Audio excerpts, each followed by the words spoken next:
पुरानै इतिहास बोकेको नेपाली कांग्रेस, तर नेपाली कांग्रेसको इतिहास पनि के हो भने सधैँ बाहिरबाट हतियार ल्याउने, सधैँ बाहिरबाट सहयोग समर्थनका बलमा चाहिँ जे गर्नुपर्छ गर्ने खालको चाहिँ इतिहास रहेको। 7 साल फागुन 7 गतेको यो कुरा हो। मोहन शमशेर राणा नै प्रधानमन्त्री भए। त्यस कुरालाई यो उपयुक्त भएन भन्ने देशभक्तहरू, वामपन्थीहरू, देशभक्तहरू भीमदत्त पन्तको भारतीय सेना बोलाएर टाउको कटाए। डोटीको दक्षिणी भेगमा भीमदत्त पन्तको भारतीय सेनाले समातेर टाउको काटेर बेन्चमा राखेर प्रदर्शनी गरे।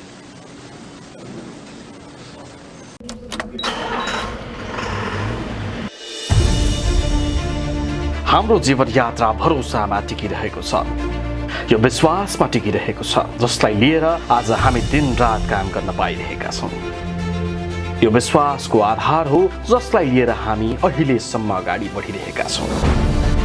SML Isuzu, authorised distributor for Nepal, National Motors. प्रचण्डले शेयर बजारको सम्बन्धमा बडा क्रान्तिकारी साम्राज्यवाद विकसित भयो भने शेयर बजार हुन्छ अरे। साम्राज्यवादको विकसित रूप चाहिँ लेनिनले भन्दा पनि अलिकति बढ्दै जाने भएछन् 2 स्टेप। पुँजीवाद विकसित हो भएर साम्राज्यवाद हुन्छ भनेर लेनिनले भनेका थिए। त्योभन्दा माथि गएर साम्राज्यवाद विकसित भएपछि शेयर पुँजीमा जान्छ, शेयर बजार जान्छ भनेर प्रचण्डले एउटा नयाँ थेसिस ठोकिदिए। आश्विन 18 माघ 19 जस्ता प्रतिगामी कदमहरू। माघ 19 मा गएर त पार्टीहरूको कुनै मतलबै छैन, आफै घोषणा गरेर आफैले सबै आफ्नै हातमा शासन लिएर ज्ञानेन्द्रले उधुम मचाए।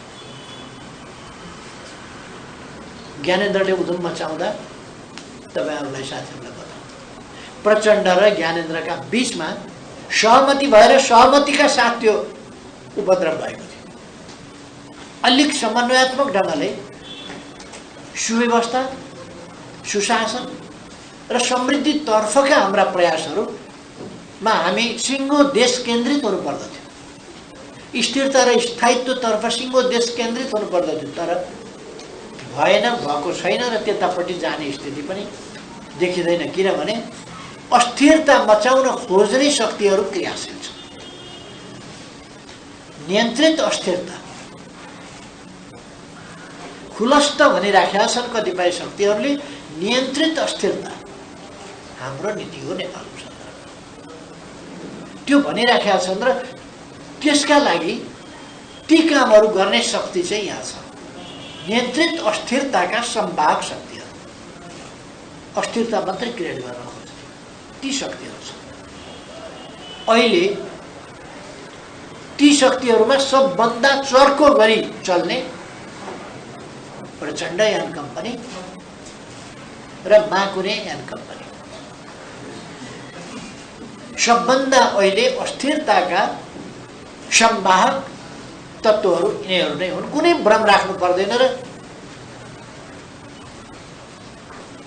अझै कतिपय साथीहरूमा कम्युनिस्ट एकता भन्ने त्यस्ताहरूसँग एकता, अस्थिरताका शक्तिसँग एकता गरेर कहीँ पुगिन्छ, त्यो एकीकरण सम्भवै छैन। हामीले राम्ररी चिनिसकेका छौँ यिनको कनेक्सन कहाँ छ, तार कहाँ जोडिएको छ, कहाँबाट स्विच अन अफ हुन्छ, त्यो हामीले देखेका छौँ, छर्लङ्गै देखेका छौँ। महान जनयुद्ध भनेर युवा र जनताहरूलाई, महिलाहरूलाई दुर्गम ठाउँहरूबाट उरालियो, सुगम ठाउँहरूबाट उरालियो, सेन्टिमेन्टमा ल्याइयो। युवाहरू ज्यान दिन तयार भए, भूमि परिवर्तन भने हतियार कहाँबाट आयो, त्यतापट्टि फर्किएर हेर्न दिएन। एउटा सेन्टिमेन्ट ल्याइयो, तर यति बुझिएन, यति हेरिएन कहाँबाट कसले हतियार दिँदैछ नेपालमा अस्थिरता ल्याउनु। नेपालमा जनयुद्ध नामको गतिविधि सफल हुँदैन थियो, किनभने त्यो सफल गर्न सुरु गरेकै होइन। त्यो त अस्थिरता क्रिएट गर्न, त्यो एउटा बार्गेनिङ चिप्स हो। त्यो आफ्नो हातमा कन्ट्रोलको घोडाको लगाम आफ्नो हातमा हुन्छ नि, लगाम हातमा राख्ने एउटा विधि हो। त्रसित, अशान्त, अस्तव्यस्त बनाइदिने र आफ्नो दोनो सज्याउने नीति अन्तर्गत ती कुरा।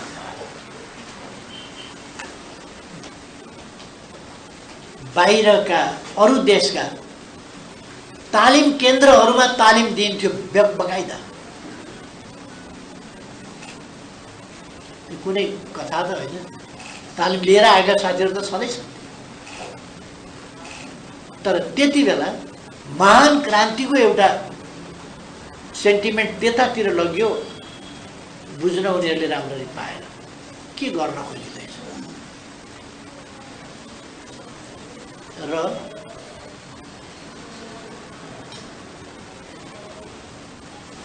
मामुली कर्मचारीहरू, मामुली पेड मान्छेहरू महान नेताको रूपमा प्रस्तुत भए, धोकापूर्ण ढङ्गले, र देशले अलिक दुःख पायो। अहिले पनि अस्थिरताका प्रयास, अस्थिरताका निम्तिका औजार भएर त्यस्ता व्यक्तिहरू क्रियाशील छन्। त्यस्तो कुराहरूलाई प्रयोग गर्न पुरानै इतिहास बोकेको नेपाली कङ्ग्रेस, तर नेपाली कङ्ग्रेसको इतिहास पनि के हो भने सधैँ बाहिरबाट हतियार ल्याउने, सधैँ बाहिरबाट सहयोग समर्थनका बलमा चाहिँ जे गर्नुपर्छ गर्ने खालको चाहिँ इतिहास रहेको। दुईटा कुरा भने नेपाली कङ्ग्रेसको सुरुदेखिको इतिहास के हो भनेर अहिलेसम्म पनि चिन्नलाई पर्याप्त हुन्छ। 7 सालको आन्दोलनपछि 7 साल फागुन 7 गते त्रिभुवन काठमाडौँमा इन्डियाले ओह्राल्यो र त्रिभुवन लोकतन्त्र भएर, प्रजातन्त्र भएर त्रिभुवन फर्क्यो। भागेको राजा प्रजातन्त्र भएर फर्क्यो। क्रान्ति गरेको भनेको नेपाली कङ्ग्रेस, उसका खोकिला पनि यसो बच्चो जस्तो गरेर उसले चेपेर लिएर आयो। यो खोकिलामा यसो चेपेको क्या हो भन्दा यो चाहिँ क्रान्तिकारी काङ्ग्रेस, परिवर्तनकारी काङ्ग्रेस मैले लिएर आएँ भनेर त्रिभुवन वेभिङ गर्दै गौचरणमा हो।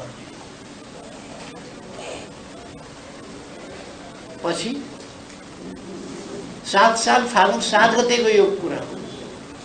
मोहन शमशेर राणा नै प्रधानमन्त्री भए।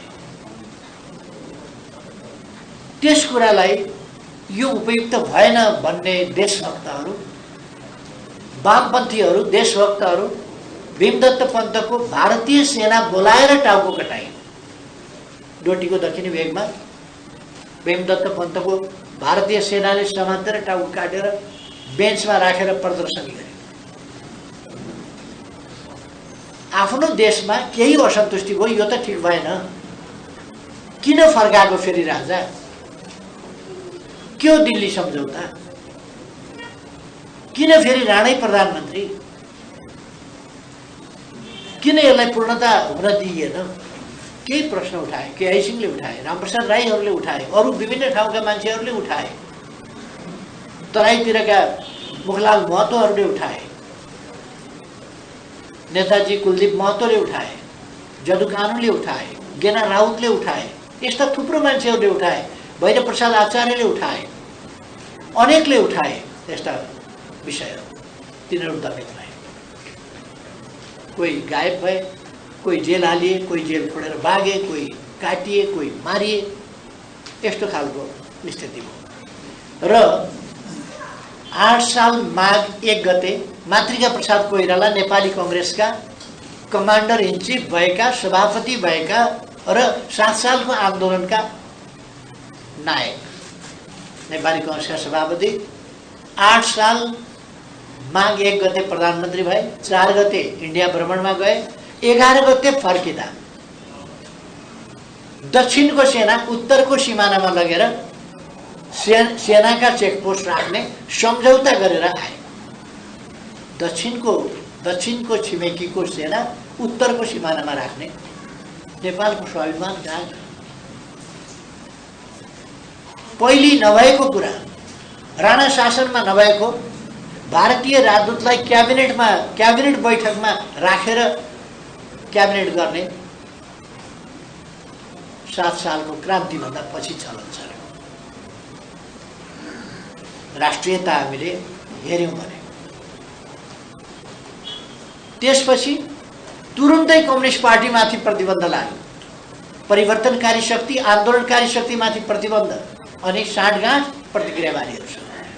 नेपाली कङ्ग्रेसले अहिलेसम्म खराब तत्त्वसँग साँठगाँठ गर्ने र देशभक्त र अग्रगामी प्रगतिशील वामपन्थी शक्तिका विरुद्ध जाइ लाग्ने सधैँ नेपाली कङ्ग्रेसको नीति त्यही रह्यो।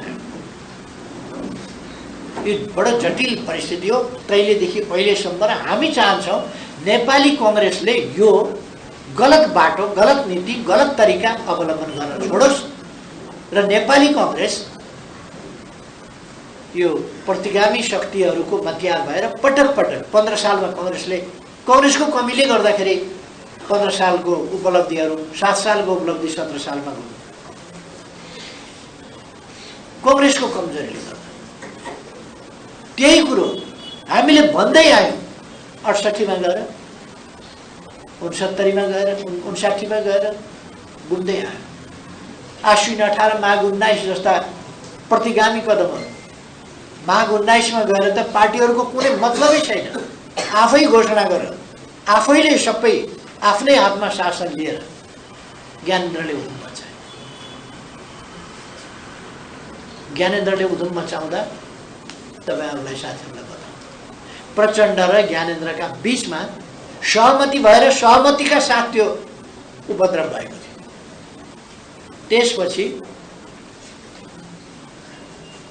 60 साल मङ्सिर 18 गते ज्ञानेन्द्र र प्रचण्डका बीचमा 5 बुँदे सहमति गरेर के सहमति भएको थियो कि ज्ञानेन्द्रले भन्नु पर्यो कि प्रचण्डले भन्नु पर्यो? के सहमति भयो? कसका विरुद्ध सहमति भएको थियो? के सहमति भएको थियो? यस्ता सहमति, त्यो सहमतिले गर्दा ज्ञानेन्द्रले अभिनन्दन कार्यक्रम चलाए देशव्यापी रूपमा। रुकुम रोल्पा, लोकतान्त्रिक शक्ति रुकुम रोल्पा पाइलो टेक्न नसक्ने, नेताहरू जान नपाउने, त्यहाँ भएका नेता मारिने, ज्ञानेन्द्र जानेर त्यहाँ धुमधाम स्वागत। विराटनगर, यहीँ काठमाडौँमा हामीले देख्यौँ, थापाथलीदेखि हिँडेर मङ्गल बजारसम्म उधुम स्वागत। को थिए स्वागत गर्ने? कसरी युवा शक्तिलाई दुरुपयोग गरिएको थियो, कसरी गुमराहमा पारिएको थियो। यो एक खालको बाहिर एउटा खालको कुरा, बाहिर क्रान्तिका कुरा, बाहिर राष्ट्रियताका कुरा, बाहिर एक खालका परिवर्तनका कुरा, भित्रभित्र प्रतिक्रियावादी साँठगाँठका कुरा। यसको शिकार नेपाल हुने गर्यो र हामी अहिले पनि त्यसको मार खाइरहेका छौँ र केही स्वार्थी मान्छेहरू त्यसका पछाडि कुदिराखेका छन्। ती कुराहरूलाई हामीले सच्याउनु पर्नेछ। हामी जनदबावबाट, जनताको चेतनाबाट, जनताको सङ्गठनबाट, जनताको आन्दोलनबाट र जनदबावबाट ती कुराहरूलाई सच्याउन सक्छौँ। आज हामीले गर्नुपर्ने काम ती छ। हाम्रा केन्द्रीय कमिटीमा निर्वाचित साथीहरू जो केन्द्रीय कमिटीमा आउनुभएको छ, हामीले बुझ्न पर्ने कुरा के हो भने यस्तो स्थितिबाट हामीले देशलाई समृद्ध नेपाल, सुखी नेपालीको जुन परिकल्पना हो, हाम्रो राष्ट्रिय आकाङ्क्षा हो, जो हामीले निर्दिष्ट गरेका छौँ, त्यसलाई प्राप्त गर्न, जनतालाई सचेत गर्ने, जनतालाई सङ्गठित गर्ने, जनतालाई परिचालित गर्ने र जनदबावको एउटा उभार सृष्टि गर्ने, त्यो कामबाट अगाडि बढ्नु छ। यो सबै कामहरू कमरेडहरूले बुझ्नुपर्छ र त्यसअनुसार सक्रियता, हामी सक्रिय भएनौँ भने कसले गर्छ? त्यसअनुसारको सक्रियता हाम्रो हुनुपर्छ। हामी जनताका नेता हुनुपर्छ। मैले सुरुमा भने जनताको नेता हुनका लागि विचार, व्यवहार, आचरण, शैली कस्तो हुनुपर्छ, त्यसअनुसार जानुपर्छ। भ्रमहरू तोड्नुपर्छ हामीले। नक्कली कुराहरू, भ्रष्टहरूले सदाचारीहरूलाई भ्रष्ट भनेर माखौल उडाउँछ। अनेक प्रकारका प्रचण्डले शेयर बजारको सम्बन्धमा बडा क्रान्तिकारी साम्राज्यवाद विकसित भयो भने शेयर बजार हुन्छ। साम्राज्यवादको विकसित रूप चाहिँ लेनिनले भन्दा पनि अलिकति बढ्दै जाने भएछन् दुई स्टेप। पुँजीवाद विकसित हो भएर साम्राज्यवाद हुन्छ भनेर लेनिनले भनेका थिए। त्योभन्दा माथि गएर साम्राज्यवाद विकसित भएपछि शेयर पुँजीमा जान्छ, शेयर बजार जान्छ भनेर प्रचण्डले एउटा नयाँ थेसिस ठोकिदिए। 2 दिनमा शेयर बजार धराशायी।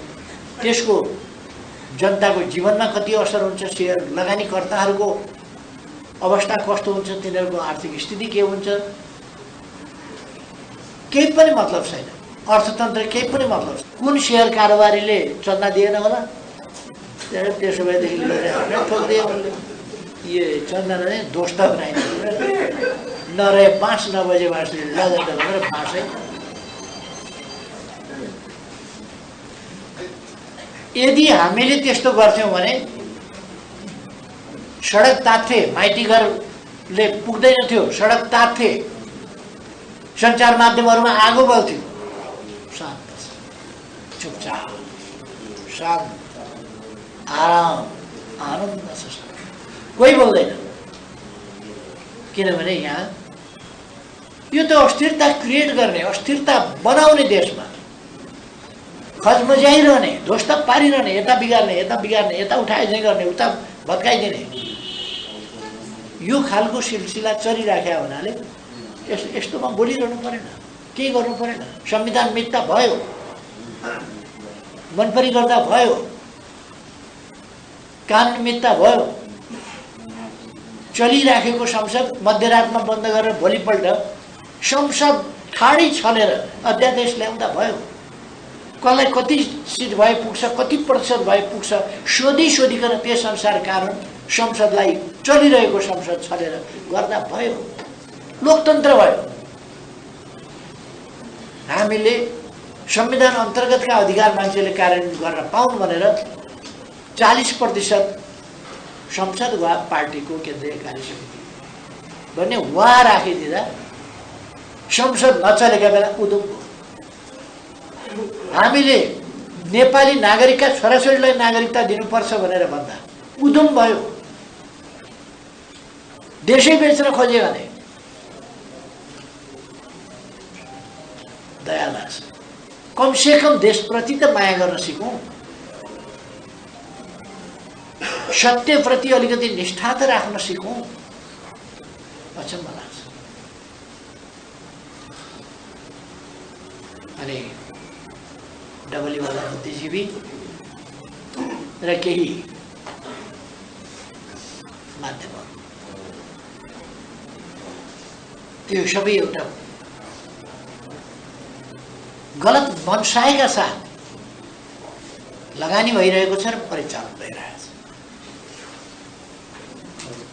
ती कुराहरूसँग हामी सजग हुनुपर्दछ, आत्तिनु हुँदैन।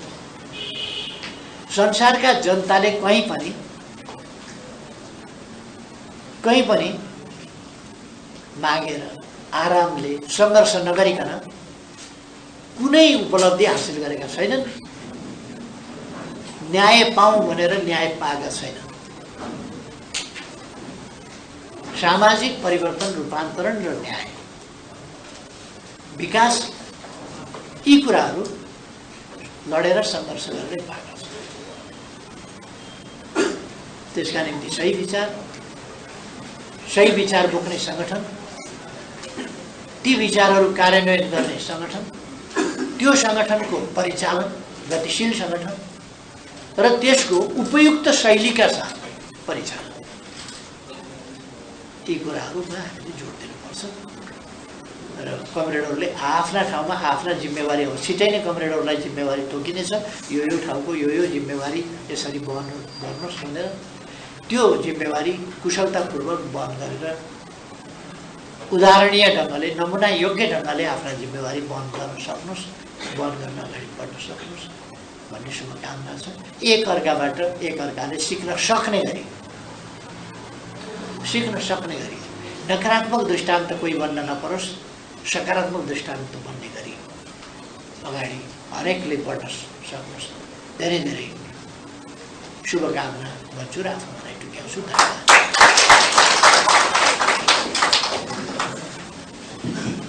धन्यवाद अध्यक्ष कमरेड, सबैलाई धन्यवाद छ। SML Isuzu, authorized distributor for Nepal, National Motors. उत्कृष्ट गहुँबाट तयार गरिएको ज्ञानचक्की आटा केएल दुगर समूहको उत्कृष्ट उत्पादन। जहाँ इच्छा त्यहाँ भाइनेट अब सबै कनेक्टेड। इलेक्ट्रा इलेक्ट्रिक प्रस्तुत गर्दछ एन्टिब्याक्टेरियल अमोर लाइफस्टाइल स्विचेस। नेपालमै पहिलो पटक समय सापेक्षित नयाँ युगका लागि नयाँ स्विचहरू। शुद्धता त अब बाबा सनफ्लावर ओइलको प्याकेटमै पाइन्छ। बाबा सनफ्लावर ओइल, शुद्धता यसमै भेटिन्छ।